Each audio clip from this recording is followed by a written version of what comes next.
You guys wanted the cat. There's the cat. There's the clap, too.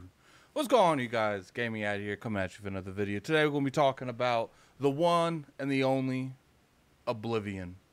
You know, I don't know how many of you have a huge, extensive background when it comes to the Elder Scrolls franchise. I, for one, remember switching between Morrowind and RuneScape back, you know, when I was like 12, 11. Remember playing those games over and over again. And it's looking like there's a good chance. Well, I mean, I wouldn't say good chance. There's a chance that we might actually see an Oblivion remake or remaster. You know, first off, let's get into the logistics of this. Let's switch over here. All right, it's not really that big, and I tried to blow it up, but it wouldn't let me. So I'm going to just read the part that's relevant to Oblivion, and then we'll move on from there and, you know, really break this down. So it's a dude from Virtuous Games Paris Projects leak. So I guess he works at that studio. I don't know. I'll definitely post this in the description below so you guys can go and read it yourself. I'm an ex-employee of the company, and here are some of the projects they are working on. Sadly, I couldn't take any screenshots or whatever to exactly prove my words, but well, first there is Alter Project, which is the remake remaster of Oblivion. The discussion for it being a full remake are still ongoing. It's currently using pairing systems, so it means that the remake is running on both an Unreal Engine S project and the old Oblivion one. I don't think I've ever heard that happen, but anyway. For example, new graphics are rendered in the Unreal Engine 5 project, but most of the gameplay, physics, etc. is still done in Oblivion. It should be released by the end of the year or early 2025, depending mostly on if it's a remake or remaster. It is mostly done in Paris, but Black Shamrock also has helped with the studio. All right, so what does that mean? That clearly means that I don't know who this studio is. I've never heard of them. I think I don't know if they're related to Bethesda. It's kind of weird that they would let someone else handle this IP. You know, Morrowind is a very popular thing, and so is Oblivion. And the fact that they're going to give Oblivion to someone else to make, I don't know, sits wrong a little bit with me. It definitely sits wrong a little bit with me. I just hope that we don't get like a Star Wars Old Republic kind of thing where, you know, they outsource that instead of letting the original studio work on it. And when we actually got the game, it was very underwhelming. All right, now let's talk about Xbox. Clearly, Microsoft owns Bethesda, so there's a chance that this might be an Xbox exclusive. That'd be a big exclusive. Now, I know what people are going to say in the comment section below. They're saying, but, you know, this would probably fall under one of those, you know, it was on multiple platforms, which I don't know technically if this game was on multiple platforms. I know it was on PC, obviously, but was it on PS3? I don't know. Yes, it was on PS3, it looks like. Because I couldn't remember if they had ever ported that one or not. I think it was Morrowind maybe that they didn't port over. So, look, it is on PlayStation, but I think if this is a remake or a remaster, I think Microsoft might pull this is a new game, so we're going to make it an exclusive.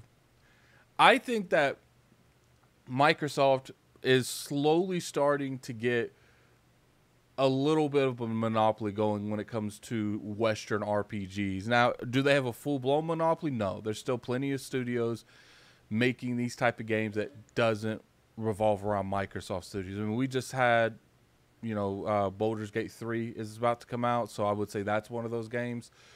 BioWare, even though I will say they are a shell of their former stuff, they might surprise us with the next Dragon Age game and might come back to the, you know, to their fullest, to their full potential. So I think it'll be interesting to see what happens, man. You know, I personally think that Microsoft needs to strengthen its weaknesses with stuff like Japanese-oriented games, JRPGs, and then they need to strengthen and put more of a tight grip around Western RPG market. And what I say by that is just, you know, Fable, the Clock Round Revolution game. I probably butchered that, but it's okay. Elder Scrolls 6, potentially, you know, Fallout New Vegas 2 or Fallout New Vegas Remake. I know it's been rumored that they're making that. You know, and then you look at the Outer Worlds 2, Starfield, Avowed, you know, Fable, if I haven't said Fable, so it's either 6 or 7. Like, and you know, these are just small increments that they could be working on more stuff. You know, I think it was rumored that they are working on another RPG that hasn't been announced. Like, Microsoft has put themselves in a situation, in a position that Xbox is able to consistently put out content. Just the content has to deliver. And I think once you see Starfield hit, then you start seeing more and more games hit. I think you'll start seeing, if they're able to do this, the negative stigma that Microsoft has and Xbox has over it will start to dissipate. You know, and I agree to a point. My, you know, Lord Cognito, shout out to the Iron Lords podcast I'm part of, like right there. You know, he's always on #just1. You know, that over-the-shoulder PlayStation template type of game. Microsoft needs one of those, and I agree with that. But I think Microsoft's bread and butter needs to be services and Western RPGs. And I think that's what they're really doing for the moment. Now, when we see how Starfield goes, we could go into the Hellblade and then hopefully Avowed, and then next year we'll probably see, you know, some big information on Fable. I think that is the way to go. Western RPGs and services sprinkled with everything else, you know, the salt thing, sprinkled with everything else. I think that is the future of Xbox. And not to mention, you know how good it's going to be, the fact that Microsoft is able to get Xbox to deliver big games every year. Let's take the next couple years, for instance. This year is Starfield. Next year is most likely Avowed or Hellblade. You know, I think it would be Avowed. And then the year after that, it's going to be Fable. Year after that, most likely, at that point, is either Outer Worlds 2 or the Elder Scrolls 6. And then which one don't come out that year, which is probably Elder Scrolls 6, you'll see the year after that. So these are potentially Game of the Year games coming out every year. Not to mention you got the sprinkles in there, the Hellblades, the you know, Gears games, and that's a sprinkle. I'm considering Gears game a sprinkle.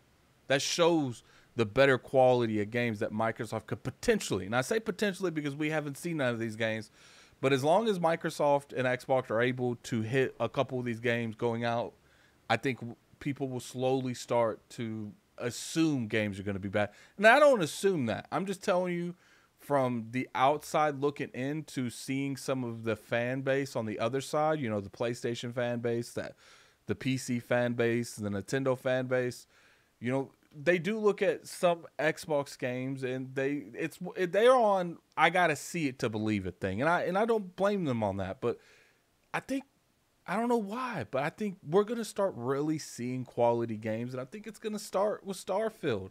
You know, as far as Oblivion, I think that's definitely something that's happening. It makes sense. I'm just a little nervous if it is a outside source doing it. But anyway, put in the comment section below, do you guys think that Oblivion is a game that Microsoft needs? Like I said, I think it would be a good centerpiece to a Western RPG portfolio. And especially if that thing's on Xbox and PC only. But anyway, put in the comment section below what you guys think. And until next time, this is Gaming Addict. I'm out of here. Peace.